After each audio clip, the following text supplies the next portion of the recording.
Alright, it's that time again. Today we're gonna have a look at a couple of viewer-submitted games in StarCraft 2. Our first game, it takes place on Pride of Altaris. It's a match between two Platinum League heroes. I'm not gonna lie, I'm excited to watch these games and to learn some new strategies because, well, I mean, I've been slacking a little bit on the ladder myself recently. I've been having a hard time, so I'm ready to be inspired, okay? I'm ready to learn and figure out exactly what needs to be done. First off, in the top left-hand corner of the map, playing here with the Red Terran SCVs, we have ourselves a bit of a liar, because he's in Platinum League and his nickname is Bronze Bro. I mean, I'd like to give him the benefit of the doubt. You can change your nickname once a season in StarCraft 2, so maybe Bronze Bro.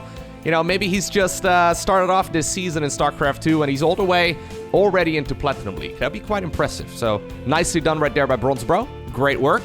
His opponent, though, an even bigger liar. Playing here with the blue Protoss pieces, we are looking at Classic's main Nexus.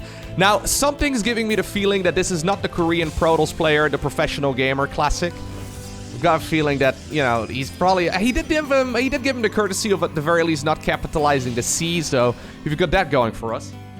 I mean, obviously in StarCraft 2, you can pick whatever character name you like. You can choose... I mean, you could play Serral, right? I mean, your name is probably not Serral. Although, maybe it is. You know what? Actually, I'd like to make the assumption that Serral also watches every single one of these videos just to learn and figure out what strategies he should be playing in the near future, you know? Anyhow, Classic, what are we gonna do? Are you gonna do the exact opposite of what the Korean Classic is known for? So, the Korean Protoss player Classic plays one of the most passive, one of the most laid-back styles you can go for, where he basically just, well... plays macro all of the time, right? Maybe not to like a level of stats, but he does definitely play a more classical approach. Haha. Anyways, Classic right here, not gonna go for that strat, as he goes for a proxy robotics facility. Alright. Oh, wow. Double proxy robotics facility. What are we gonna do with that? Maybe one of them is gonna make Immortals, the other one is gonna go Prism. You know what? I think we're gonna go for some excellent micro. Double Prism, double Immortal. That would be the way. Factory coming up right now on the other side of the map too. So no command center on the low ground here for Bronze Bro. As a matter of fact, just finished up his orbital command as well. Probe apparently doing a little bit of a dance move because he's trying to make the probe leave this area, but he just walled himself in fully by completing this area here with a pylon. So this is your life now. You're in jail. Unless he goes for a Warp Prism, then he can easily get you out. Nope, it's gonna be an Immortal. You know what? This is Platinum League, so I've got a feeling that this is also gonna be an Immortal, right? I mean, a Prism would be a better choice if you can actually micro it. Hello. Yeah, so the weird thing is, right, about going, there it is. The weird thing is about going double robotics facility is that it's very hard to actually afford units when you're playing on one base. So Classic is not going for the cybernetics core upgrades, no warp gates, no additional gateways, nothing along those lines. It's going to be a tech lab right over here for Bronze Bro, as well as a proxy starport. So this is just about to get really awkward, because I think Bronze Bro is planning on winning the game right here, right now, by proxying his opponent, and the same can be said right here for Classic. Now, I feel like I bring this up every single viewer-submitted game that I cast, but you don't base raise a Terran. You just don't do it. It's a bad idea. Bronze Bro, ready to kill the command center that would exist normally on the low ground, finds out that there's absolutely none of that. He goes 2 more Immortals, so before he actually reveals it... No, never mind. I was thinking he was gonna reveal the Immortals when he had 4 of them. Honestly, Immortals against Marines, not really, yeah, a dynamic we see all too often, but it works out just fine when there's really... Oh my god, that is brutal! Ay, did you see that? I've never even seen those ragdolls flying across the screen like that. Anyhow, in the meantime... Oh, we have a Thor drop? I saw the armory on the production tab. Bronze Bro is going for a Thor drop. He's also trying to evacuate the SCVs on out of there, I think, unless he's trying to set up a surround. Immortal number 3, by the way, also awkwardly walking backwards. Immortal 4 also getting a couple of hits in. Yeah, it's not gonna turn around and fight this group of Marines, that is, or SCVs, rather. He's instead just trying to evacuate on out of here. The problem with base raising a Terran is that they can fly their structures away. Anyhow, in the meantime, Thor drop has arrived inside of the main base of the Protoss player. He's got recall available. I think we need to use it right away. Classic, you need to get home. Classic, you need to get home. The probes are getting destroyed. All right. No, we're just going to give up the main? Is that the plan? SCVs and probes meet each other in the Protoss natural. Why are we not recalling? I swear that, like, half of the Protoss players that I cast in these viewer-submitted games do not realize they have access to one of the most powerful spells in the game. You can recall units back towards a Nexus. Like, Protoss severely lacks mobility, and you have one of the best mobility skills in the game. That makes it so much better. Please go home! What are you doing? Go home! Save the Nexus! Like, Immortals are like the natural predator to freaking... Yeah, he's not gonna use it. Like, I've casted too many of these games at this point. They don't use it. For some reason. It is an underused skill on the lower end of the... Well, I mean, this is Platinum League. It's not even the lower end of the ladder. You should really be aware of what is going on in Platinum League when it comes to the first basic skill that you've got available, other than maybe Chrono Boost. Anyhow. Doesn't matter. Classic, you know what? I think he's doing this on purpose to give us a fun game, right? I appreciate that. Thank you very much, Classic. Bronze Bro is just about to arrive in his opponent's main base. He's gonna let the orbital command right over there, whereas Classic is now building a Nexus in a... Do I flip the scoreboard? Because normally I have the player that spawned in the top section of the map, in the top section of the scoreboard as well as the production tab and all that. You know what? I think it's time. We've now officially traded main bases. Darren's gonna start mining the old main base of the Protoss player, whereas Protoss is gonna start mining the old main base of the Terran. Fantastic. Second Thor at this point is available. Bronze Bro is getting some income once again, so he's gonna be able to smash his piggy bank and get another Medivac out. Now, obviously, in a straight-up fight, Immortals are quite a bit better than Immortals. Or, what? Lowko. Words. They have meaning, right? They mean something. You gotta use them correct. Anyways, in a straight-up fight, Immortals absolutely destroy a Thor. Problem is, they do not shoot up, right? They don't have Shadow Cannon or anything like that that they have in the campaign and in co-op. Immortals are just strictly an anti-ground unit. Oh, no! Okay, I thought he was gonna kill the probe, but you know what? Bronze Bro has a heart. Don't kill that probe. If you kill the probe, I'm gonna cheer for your opponent. No, dude, no! Oh my... You know what? At the very least, I've got myself a thumbnail image. I think that's probably gonna make me... Or I'm probably gonna use that little shot just now as an image for the thumbnail. You know what? Shout out to Classic. Even though you didn't need to trap the probe in there and, you know, eventually die a horrible death or have it die a horrible death. I do appreciate you giving me that shot, because that is something I've never seen before after casting games for a very, very long time. Anyhow, so what are we gonna do? These guys are obviously very confused about what exactly is going on in this game, and you can see it right here in the macro too. Bronze Bro hitting a massive supply block. He just landed a couple of mules as well, so he's not gonna be able to really, drop like a little supply depot head down either. Instead, he's gonna have to eat this supply block and wait until it's all done. I would love to see him using this time to make some add-ons, maybe go into Stimpak, Combat Shield, and maybe some reactors over there. That would be fantastic, rather than just waiting until the depots are done. Either way, Cybernetics Core number 2 is coming up right now for Classic. He does still have his double robo facility over here. For some reason, those Immortals have just been chilling. They're like, yep, we were tasked with killing the main base of the opponent. We have succeeded in said task because we saw them flying away, so that is our job done. Job's done. Not entirely sure why they're not being used as a counter to Thors. They could have been recalled. Anyhow, I didn't even realize that 2 of them apparently went across the map. Yeah, with repair, these Thors can be quite powerful. One of the supply depots apparently was killed.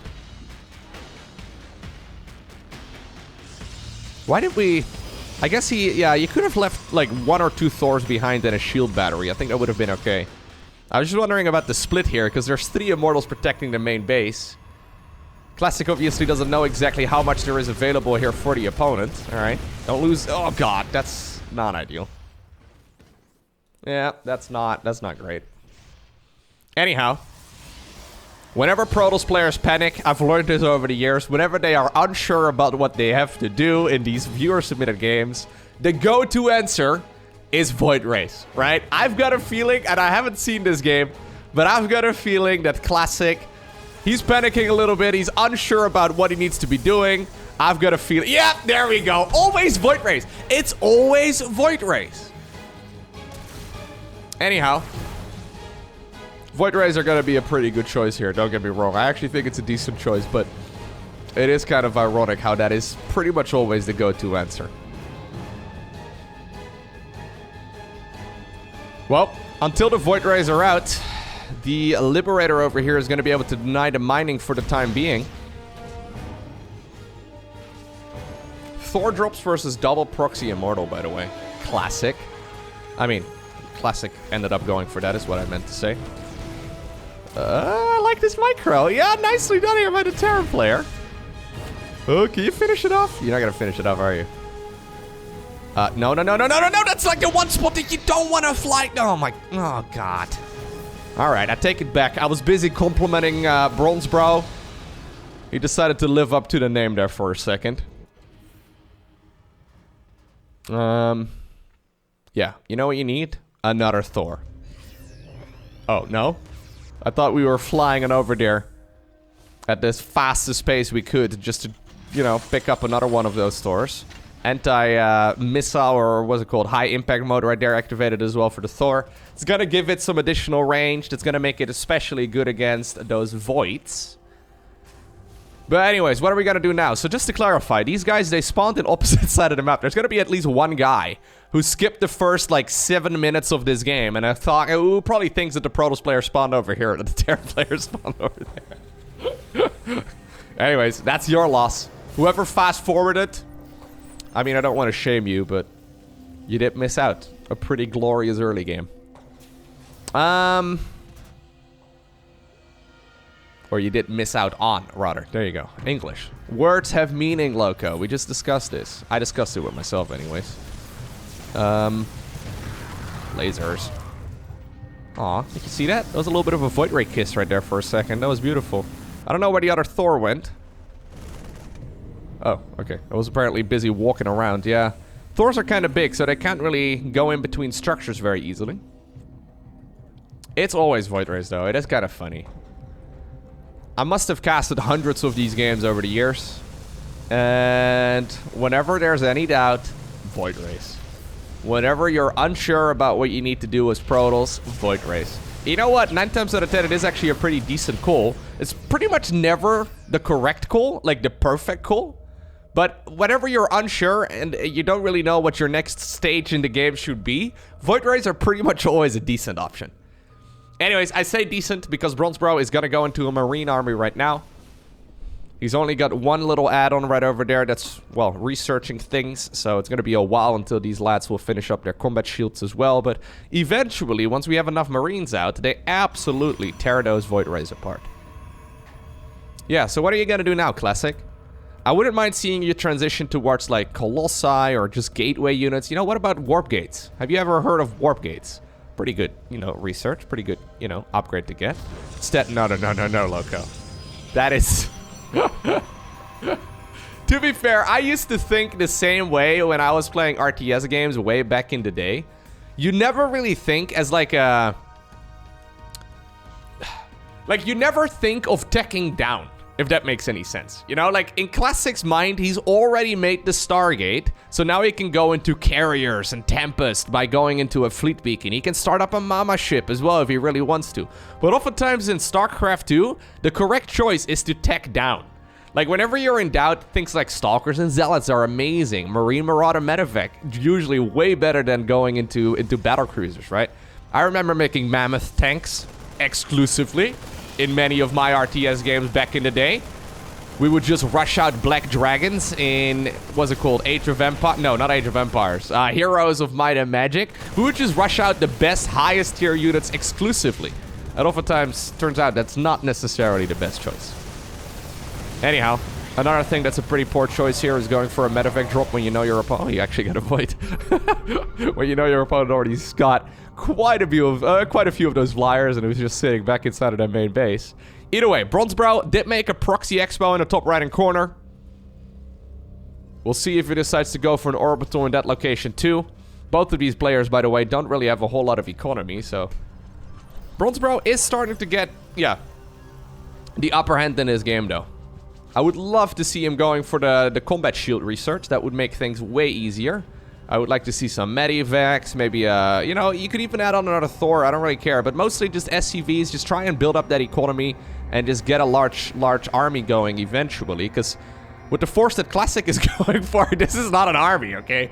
This, like, it's technically a composition of units in the strictest sense of the word, but it's not what we usually, yeah, see in a game of SC2.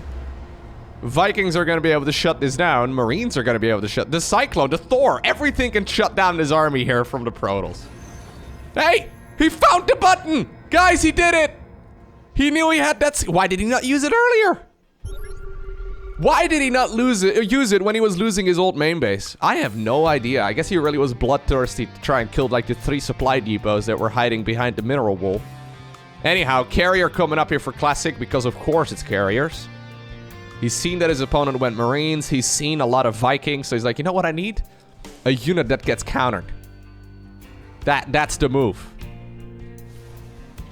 That may very well be the tale of the real Platinum League hero. I've coached a lot of people through Platinum League in the past. And there's a lot of very stubborn players, I found. Yeah.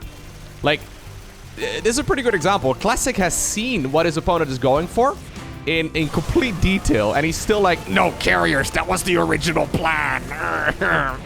Carriers. It's not usually a very good way of playing StarCraft 2. Anyhow, he's gonna get 2 Carriers out, maybe. And then they're gonna get absolutely destroyed. Bronzebrow doesn't have any medivacs, so every time he stims, he kills like 20% of his own army in health. So that might not be ideal, but like... Yeah, oh my god. Well, you know what? Did he just double stim? Did he just...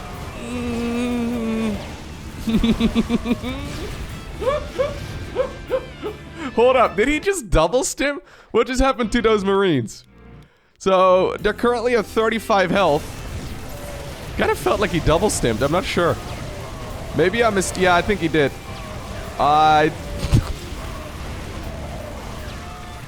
The way that the Marines are derping in the back as well. I think he was right-clicking on one of the opponent's units there. Anyhow, I take it all back, Classic. Classic way ahead of the meta. He saw the situation that his opponent would be in. He anticipated the stim pack usage. Terran players, man, so predict... Oh my god, he also stimped the reinforcing Marines. Terran players, man, when they have access to their stim pack drugs, they can't stop. Yeah, you know what? +1/+1, very nice. Combat shields, also very nice. Don't get me wrong, sheer amount of units, also pretty good. But, yeah, combat shields give +10 HP to every single one of those Marines. They suddenly find a shield in their back pocket and they're like, hey, what if I keep this one in my left hand? Very nice idea. They generally speaking don't do as well without it. So, in, yeah, this position right now, Bronzebrow is in a bit of an awkward spot. I mean, the Classic is still super dead, right? Am I crazy? I'm gonna fast forward this game. He doesn't know about the base in the top left, or in the top right, rather. He doesn't really have the money to make any additional units, and at this point, yeah, the only unit that's on his mind is his beloved Carrier. No Archon, no Storm, and none of that. I think those would be pretty decent choices here, too, but... He's broke, so he's gonna try and make the best of it. Okay. Back to regular game speed. This base in the top right-hand corner never turned into an orbital command, but it doesn't really matter. As long as it's not found, Classic is heavily misreading the situation. There should be more than enough Marines available right now, right? Bronzebrow. I mean, he's adding on 5 reactors at once. He's gonna stim. Don't do it! He's hovering over the button right now. Don't do it, okay? Don't just double stim your Marines again.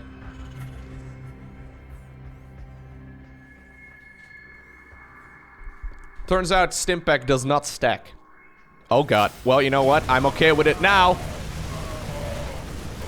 Hello, Classic? Classic is... He's got his army selected. What? Why do you hate a recall? Hey, Classic, why do you hate using the skill recall? I mean... Game 2. we find ourselves on Curious Minds. It's time for another match between two Platinum League heroes. Now, I just smashed the back button in this replay a bunch of times just to see if our Protoss player says U2 because his opponent said like GLHF, because his opponent said good luck, have fun. Turns out nothing was said by the Zerg. Sometimes the replays can bug out a little bit, but I'm about 95% sure that our Zerg player did not actually say anything. So this guy starts off the game by saying U2 as a response to nothing. Right from the get-go, it's a little bit awkward. Anyways, in the top left-hand corner of Curious Minds, we have none other than, I don't know, a barcode, of course, going for a forge first. Why not? His opponent in the opposite corner, going for a very fast spawning pool. With the red Zerg pieces, we have the Professor. Alright, the Professor going up against a barcode Protoss. Now, we'll obviously have to pay special attention right here to the barcode, because the reason why people have a nickname that's just a bunch of uppercase I's and a bunch of lowercase L's is because they want to hide their strategies, right? This is a man who's practicing very precise timing attacks and strategic decisions. So that's, yeah, he doesn't want to be recognized, right? He doesn't want other Protoss players to steal his amazing strats. And therefore, oh god, he's decided to play under a barcode nickname. Well, I'm excited to learn. I am excited to learn and find out exactly what's going on. So we went forge into a gateway, no wall off at top of the ramp. Write that down, guys. That will be on the test. Then a pylon as part of the wall off, so banelings can... Okay, that will all be part of the test, so make sure to write that down. Zerglings...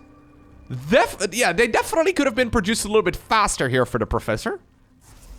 Anyhow, we've got a forge. No... just make a photon cannon. Hey, barcode, I don't want to backseat you because obviously you're the hero here, right? With your barcode nickname. But if you could please make a photon cannon, that would be a really good idea because you made a forge, and that's literally the only function for a forge if you're not going to go for a cannon rush.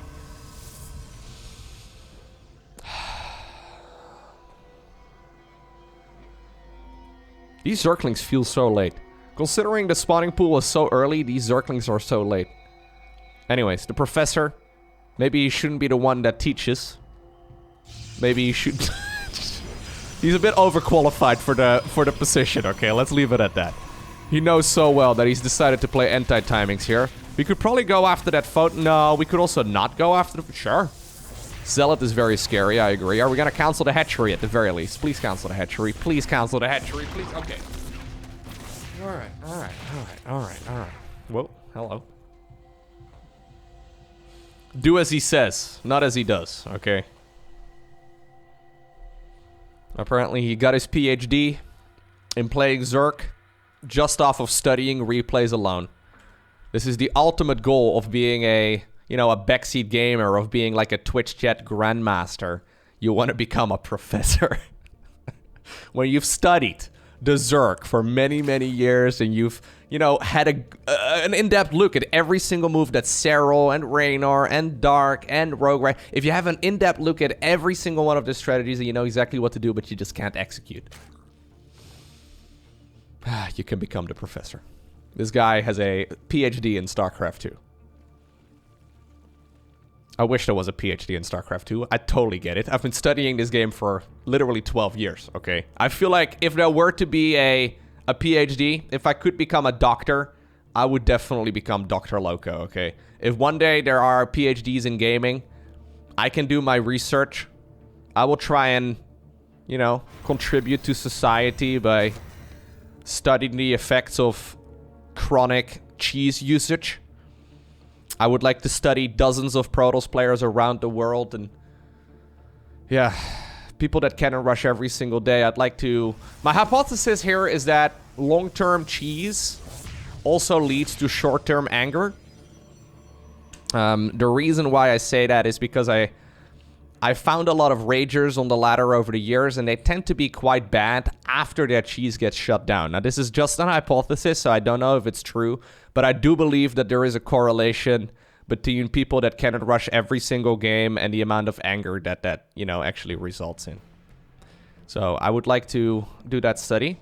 If someone could please start a school where I can get my PhD in StarCraft 2, that would be amazing. What are we doing right now? Hold up now. Professor, Professor, what are we doing? This is horrible. I hate it. Stop it, please. He just decided to go for a full wall off and 4 spine crawlers after seeing 2 photon cannons on the other side of the map in 2 sentries. What's the point? Anyways, Barcode going for a very special strategy where you half block your own gas geyser. He's got a gateway over here. He's going to go for a robo facility. The only reason why we ever see these wall-offs is in Zerg versus Zerg when the Zerg wants to go for a... What are we doing? Wants to go for quick mute us. Oh my god. No, don't tell me this is actually gonna work as well. Don't justify his bad behavior, okay? Like, I'm not a parent, but I'm pretty sure that's parenting 101. Don't give credit to his bad behavior of making a full wall off and 4 spine crawlers. Don't make him feel like this is the right thing. If I ever have children, I will definitely make sure that they do not make full wall offs with a bunch of spine crawlers behind it, okay? I'm just saying. Unless it's a Zerg versus Zerg. The more I cast these games, I should honestly be casting these games for like 6 hours straight. The first game, I'm pretty nice. Second game, I already turned into a bit more of a jerk. I feel like by... Oh my god, he's gotta go Void Race. He's gotta go Void Race for sure. It's gotta be Void Race. By like hour 6, I'm gonna be a complete madman. I'm just gonna be ranting and shouting at my computer the entire time. So what's the point of all of the spine crawlers, you may ask? Well, first off, this man is taking into account every single option except Dark Templar and flying units. So, you know, would have been a problem. I mean, he's got a couple queens, sure, but... Anyhow, he can't leave his own base, right? So that's the big problem. Zerg needs to have some sort of efficiency. Normally, if you do this, you go for a Spire so you can rush out Mutalisks and then be like, haha, got you now. I don't know what you would do in this scenario. Oh, it could be... Oh, it's Swarm Host, isn't it? Oh, it's Nidus? Okay, I thought maybe it would be like Swarm Host Nidus or something along those lines. That's the only thing that really makes sense.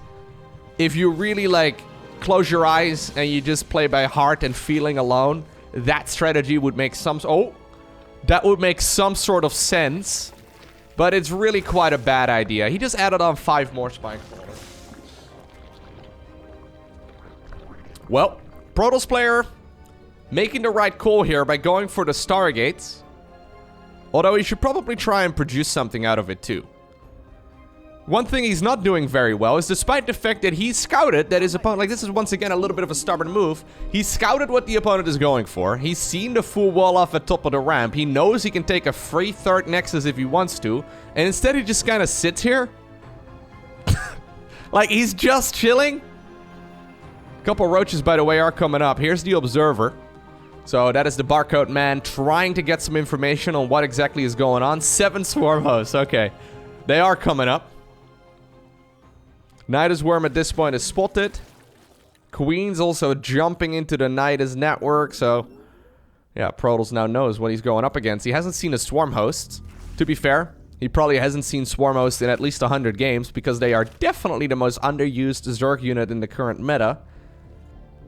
Wouldn't be surprised if actually they get used more frequently in Platinum League than in any other league.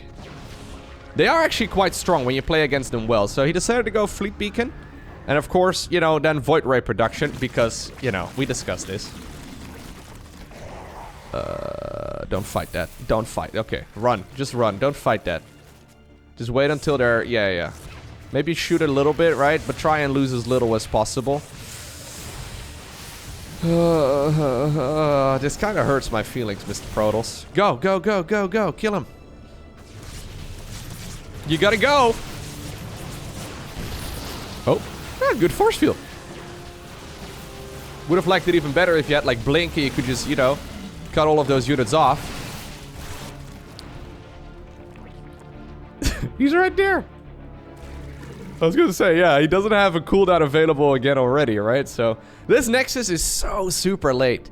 If only the Nexus was acquired a little bit sooner, I think he would have actually been in a phenomenal spot, because then he would be able to pump out a lot of flyers.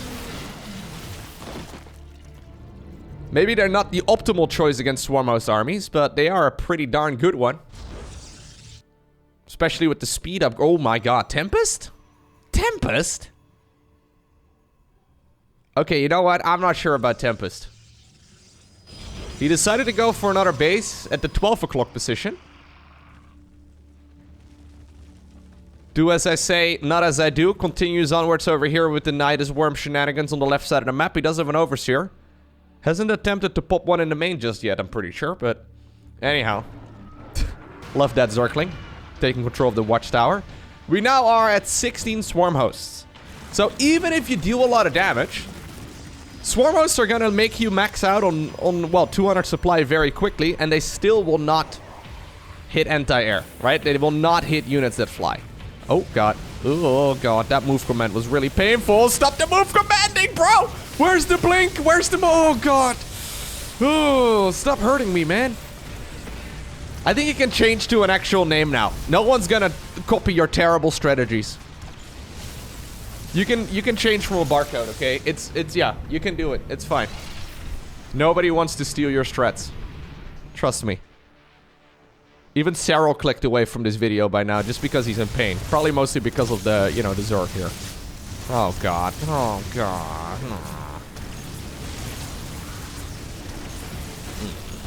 Can't believe he just lost a void right to that.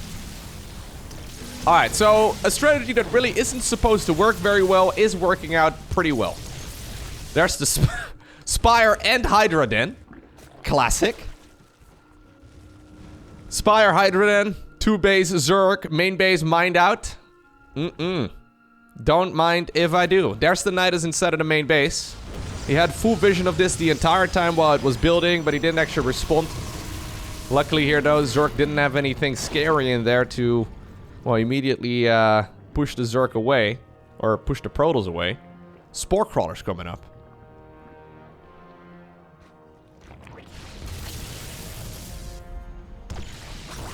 I like how there's another Stargate. Like, we already have 3 Stargates that we're not producing out of. What's the point in adding on a 4th Stargate? I don't know. I don't know. I'm not sure. Obviously, these guys are playing in full panic mode, right? They are trying their very best to get their heart rate below 150. Yes, by the way, that is very viable. I have used heart rate trackers in the past while playing games of StarCraft 2, and you'd be surprised. Even though you're just sitting in your chair, I mean, maybe you're one of those people that stands in there, you know. Well, you don't stand in your chair, probably. Anyways, you'd be surprised. Just sitting down can actually really push your heart rate up quite a lot. Anyhow, the Professor is making the strategy work. Ish. He's got a Spire as well as a Hydra Den. No Hydra upgrades, though. I mean, other than +2/+1, but, like, no range, no speed for those Hydras, so they're gonna be pretty terrible. I think Corruptors would not be a bad choice, but you know what would be even a better choice? Protoss just going on the offensive. Like, every time those Locusts are on cooldown, it's gonna take a while. I mean, they're available again by now, but he's not, you know. Yeah, he's not using it. Anyways, go, go, go, go, go, go, go, go. Go, go, go, go, go. Go, please. Zork still hasn't seen, has he seen his base up here? No, he hasn't seen that base up there. Okay, finally we're moving in. There are 9 Queens and 3 Hydras without upgrades. Good on him for giving up on that base. Protoss, in the meantime, by the way, did take a Nexus in the top right-hand corner, too. If he can just bring up the worker count here and start making some, Oh, no, don't hurt me like that. Okay, I guess this is just for the Stalkers. Why are the Stalkers not running or blinking away? I thought for a second he was thinking he could actually use the Locust for anti-air.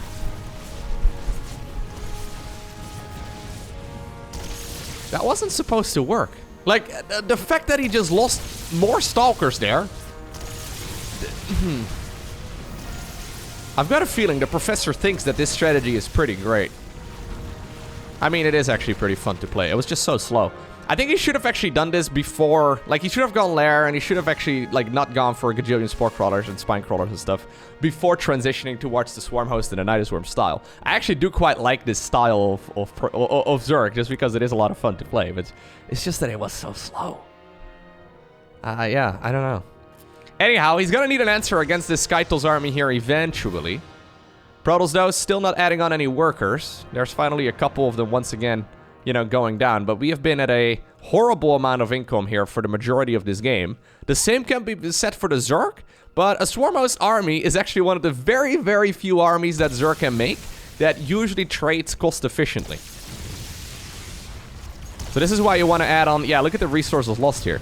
This is why you want to add on a Oracle as well whenever you play Tempest. The idea being that these Tempest can shoot away at a very, very long distance, but you don't actually have vision of the units. You can't actually shoot, right? So you try and keep it up.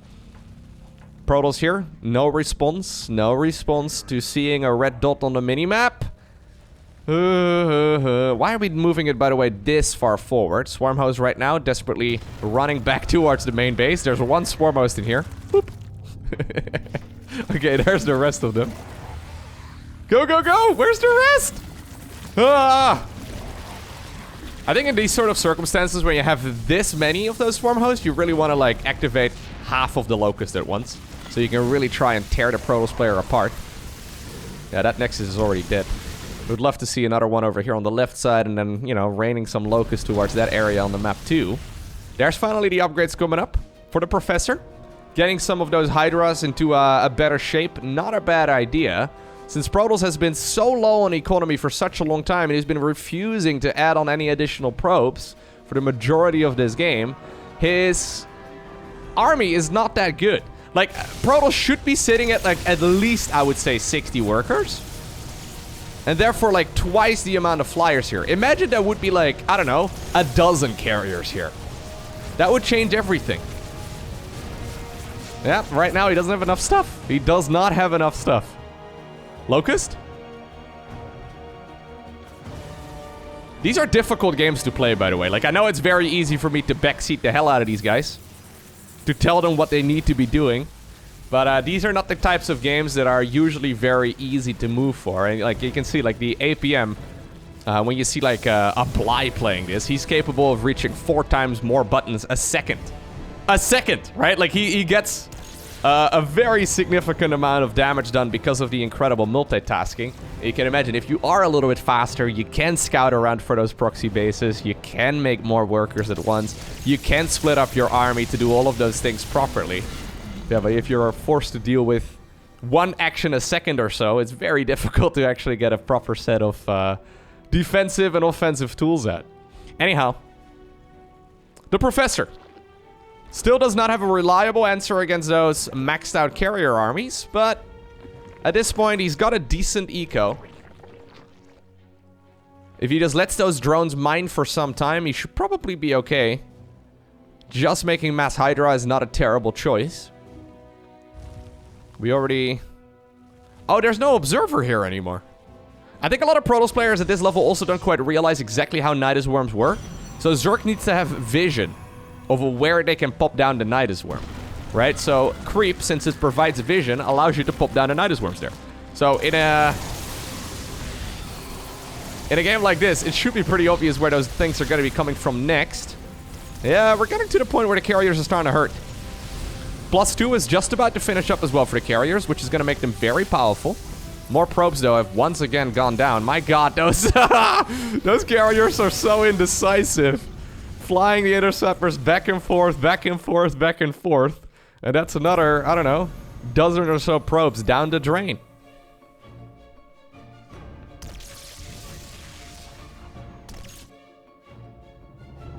I actually quite like the setup here for the Zerg right now. Yeah. Other than the fact that the base in the top right-hand corner is completely unscouted, everything is going well for him here. We've got Microbial Shroud potential, which I do believe is very good against an army like this. When there's no Disruptors or High Templar or anything like that, I think that's the move. Can you go for a Microbial Shroud? Come on, Professor. Whenever I say Professor, I think of that guy from that television show. What's it called? La Casa de Papel, I think is what it's called. It's that Spanish show. Anyway. I think it's got a different name in English. I'm not exactly sure. For some reason in the Netherlands it's called La Casa de Papel, which is kind of funny because nobody speaks Spanish over here. Except me, because I'm loco. Haha. Anyways, not sure what those infestors were doing there. That was some of the most creative infestor usage I've ever seen. The professor apparently feeling quite... There it is! The professor feeling quite guilty after dealing so much damage that he decided to give away most of his army. Really not sure why we're fighting out here. He's getting a little bit ahead of himself. Could have just fought on the creep and on the spore crawlers and with the infestors in the back. It would have been a-okay because Protoss was the one on the offensive, so you don't really have to fight off creep. But I think he's starting to smell blood right now, man. The professor is getting greedy, just like the professor in La Casa de Papel. I think it's called Money Heist? I think that's what it is. Money Heist? Pretty decent show. Anyway. Mama ship is coming up. Let's go.